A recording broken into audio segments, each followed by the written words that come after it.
Hello, my name is Hans Rattenborg. I am the first president of the Atlantic Northern Railroad. A few years back, I was manufacturing and selling lightning rods. I moved on to becoming a realtor and land speculator. When I learned of opportunity to promote and lend financial support to the building of a railway between my hometown of Atlantic and the Danish villages, the Atlantic Northern became my passion. Let's hop aboard the Aunt Norrie and let conductor Alfred Pedersen guide us north to Kimballton. Welcome aboard the Atlantic Northern, or sometimes affectionately called the Aunt Norrie, and more times than not, the awful noisy and slow. I am your conductor, Alfred Pedersen. We will leave West Atlantic this morning at 8:15 a.m. and arrive in Kimballton at 9:40 a.m. It will be a 17-mile journey one way today. We'll have a quick turnaround of 20 minutes in Kimballton and arrive back in Atlantic at 11:05 a.m. The afternoon train from Atlantic to Kimballton leaves at 2 o'clock p.m. Since Anna Marie and her husband, A.P. Anderson, are first-time passengers and new to the land, you will all be privy to some local yarns along the way. As you look out the windows to your left, you'll see the coal chute, where earlier we filled the tender. As you gaze out on the right side, you'll see Hilda Christensen waiting on the Atlantic Northern Depot's platform. Earlier this morning, she disembarked at the Rock Island Depot and walked over to our depot. She'll join us as we head north. I'm sure her husband will be waiting for her at the Elkhorn Depot. She had been quite despondent since leaving her family in Denmark. Living in isolation on a Clay Township homestead can be very trying for a young woman new to the prairie. She does not get many opportunities to see other women her age. Fortunately, those she does have a chance to visit all speak Danish. You will notice next to the depot merchandise being loaded into an Aunt Norrie boxcar. Those wagons now longer must haul goods to Elkhorn and Kimballton over muddy roads.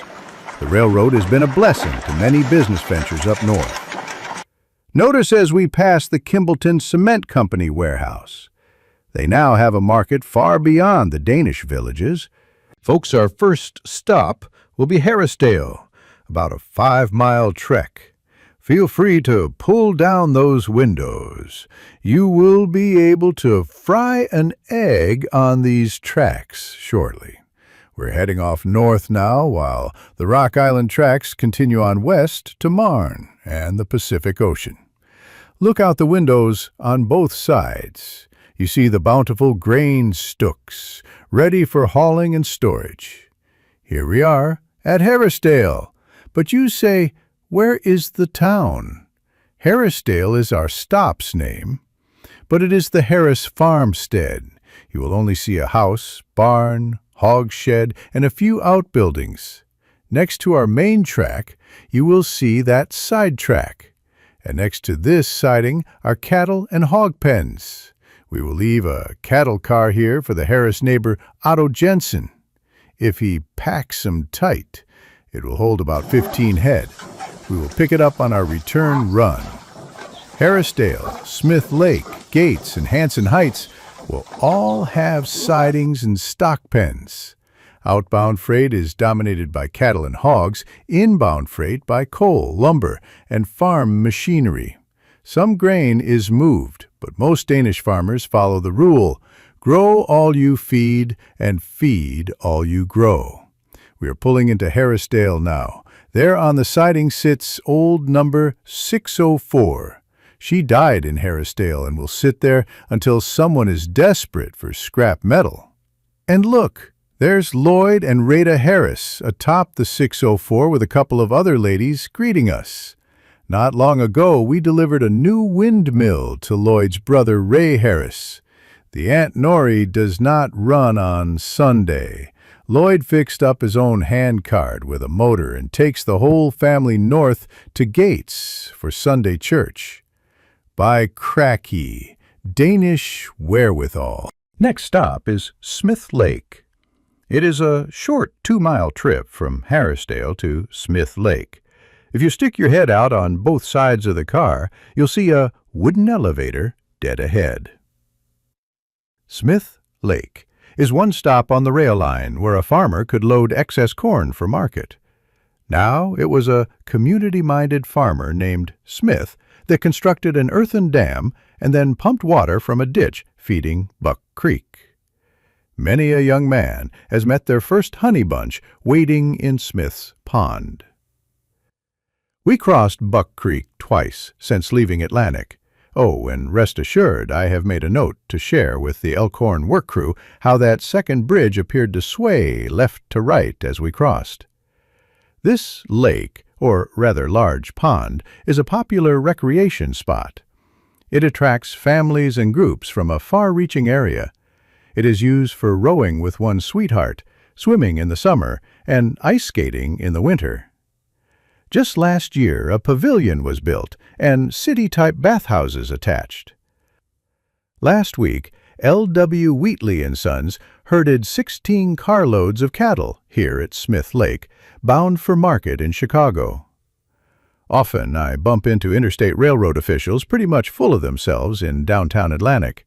In conversation, when they learn the extent of my line, a smirky smile presents itself.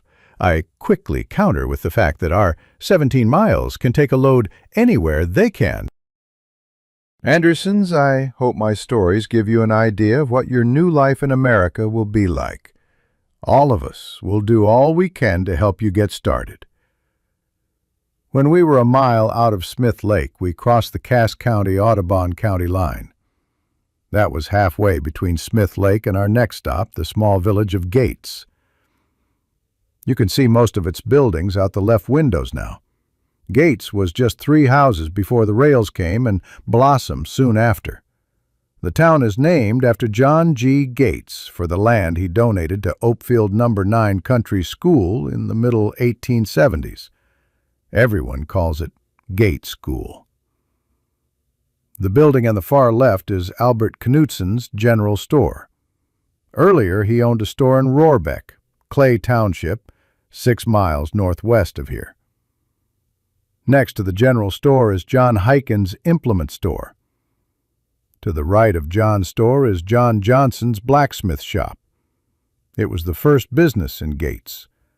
Blacksmith shops were almost always the first need of every homesteader. A farmer could grow his own food or dig his own well. He could not make his own horseshoe. Then Clyde Campbell's elevator. And finally, our depot. 2 weeks ago, we loaded hogs brought in on lumber wagons.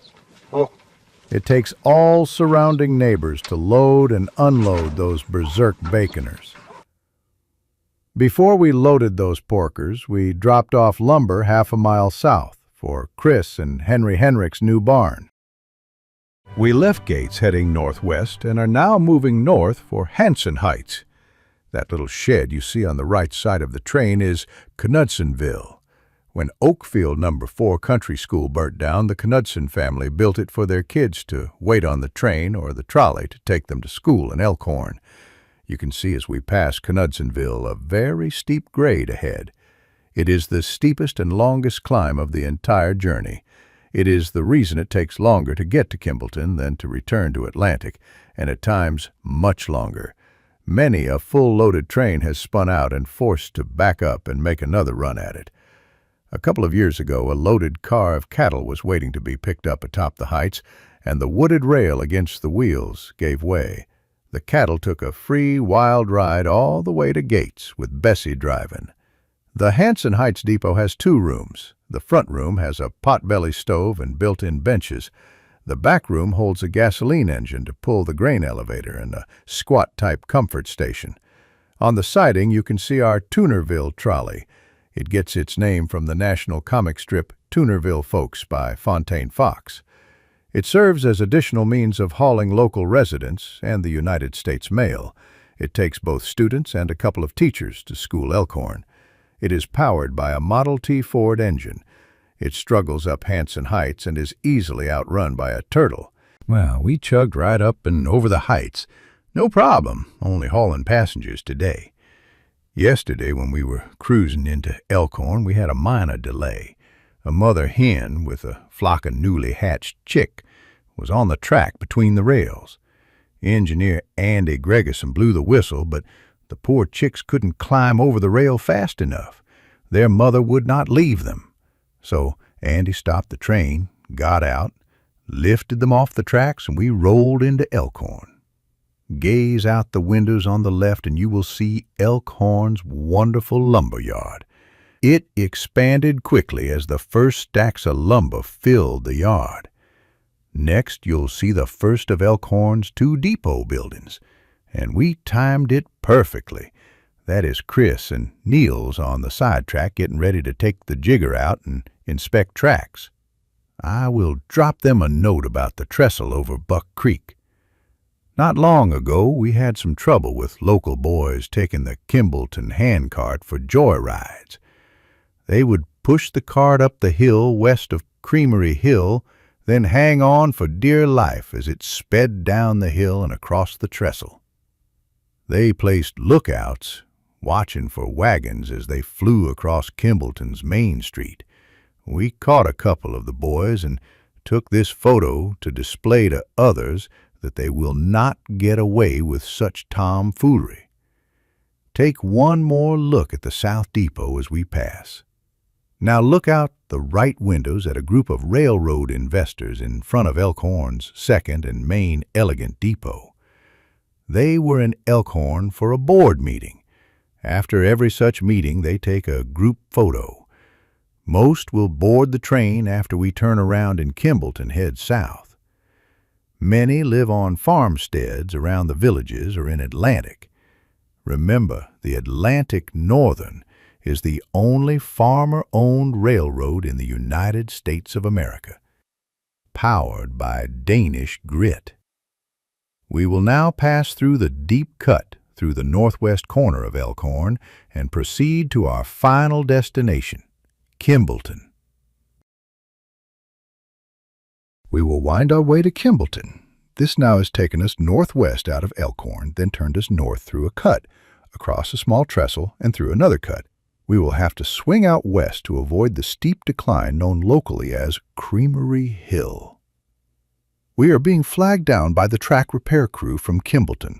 Our fireman, Bert Paulson, just told me there will be about 30-minute delay as a loose rail is being realigned and secured. Folks, feel free to get out, stretch your legs. I will take anyone that wants down to get a good look at our Indian Creek trestle. We think it is an engineering marvel for these parts. Oh look, there are the Mueller kids playing in the mud under the trestle. It has been 45 minutes now. While we are just sitting here in the car, I will pass around a couple of photos that were taken 2 years ago way of Kimballton. Bert just told me about 15 more minutes. The first photo is taken atop the Kimballton elevator. It gives a perfect bird's-eye view of how we turn the monster around to head back south. In railroad lingo, they call that a Y, spelled W-Y-E. The train traverses the 3 sides of the triangle. The next photo is of the Kimballton Depot. You can see Emmanuel Lutheran Church in the background. Here is a photo of the Kimballton Yards showing the only water tower on the route outside of Atlantic. It is on the left and the elevator is on the right. The stockyards are in between. And finally, a professional photo of our main trestle across Indian Creek. It was taken by Miller Photography of Elkhorn. More than once, it has faithfully withstood the raging waters of a flooding Indian Creek. Forgot about this one. Here is a copy of a Toonerville Folks comic. Well, Bert tells me we are ready to roll.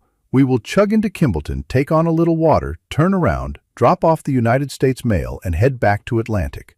Thanks, folks, for riding the Aunt Nori. May she serve many decades to come. Things would not seem right around here not hearing her rumble down the tracks. And we have a special gift for all of you. A forever photo of your hard-working, handsome crew. That is Bert Paulson, fireman on the far left, then Everett Allen, brakeman, yours truly, Alfred Peterson, conductor, and on the far right, Andy Gregerson, taking first-rate care of all aboard. Watch your step now.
Atlantic town. Doo-dah, doo-dah, 17 miles to the Danish grounds. Oh, the doo-dah day.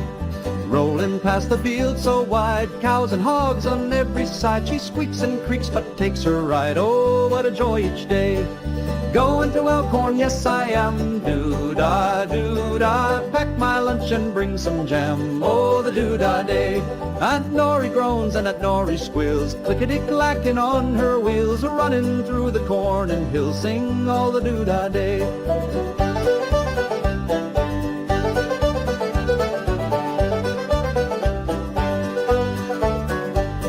Stop for lunch at Old Smith Lake. Doo-dah, doo-dah, lemon pie and Danish cake. Oh, the doo-dah day. Sheep go by and chickens run, kids wave hats and holler fun. Nori breaks down just past the sun, fix her and we're on our way. Oh, to Elkhorn, yes I am. Doo-dah, doo-dah, pack my lunch and bring some jam. Oh, the doo-dah day. Riding to Kimballton with pride. Doo-dah, doo-dah, Danish flags on every side. Oh, the doo-dah day. Elkhorn bells and coffee steam, and Nori's whistle splits the scene. She's the loudest thing you've ever seen. Laugh all the doo-dah day.